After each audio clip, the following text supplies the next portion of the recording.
This is Brian. Who's a good boy? Who's a good boy? Attack bayonet. Come on.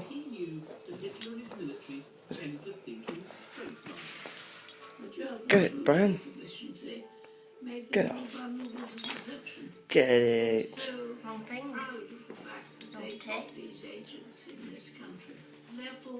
I like how that was the cheapest thing that we bought, and he loves that the most. He's a proper lad. Even if this meant they could never be used again. D-Day was that opportunity. Hitler's war had become the bloodiest in history.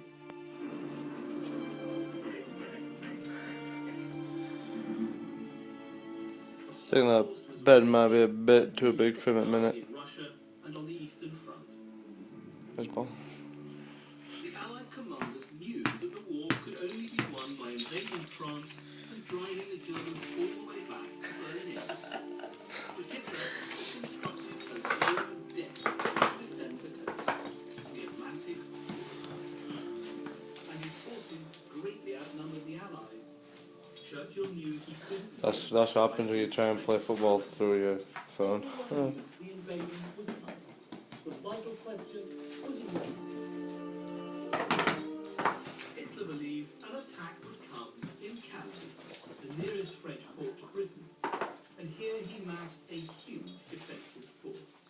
It was the obvious target, and therefore the British decided not to attack it.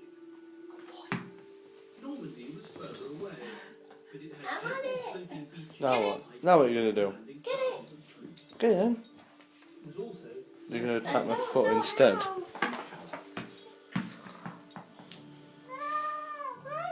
for the invasion to succeed, the Allies had to ensure that the huge numbers of German troops around Calais stayed where they were. Because if they moved south and reinforced Normandy, then the breakthrough would not happen. D-Day might end in a bloodbath. I love this ball.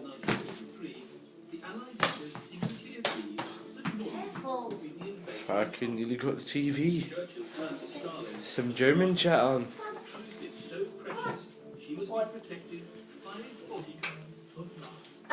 Brian, what's up doing on my head?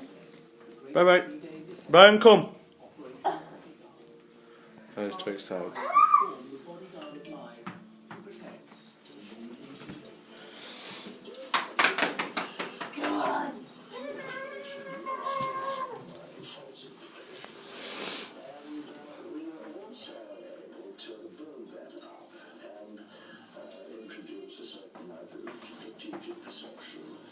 With his team of double agents, Carl Robertson now went on the offensive. He realised he could take Hitler's prized espionage weapons and use them against him. I think it needs wearing out more than that.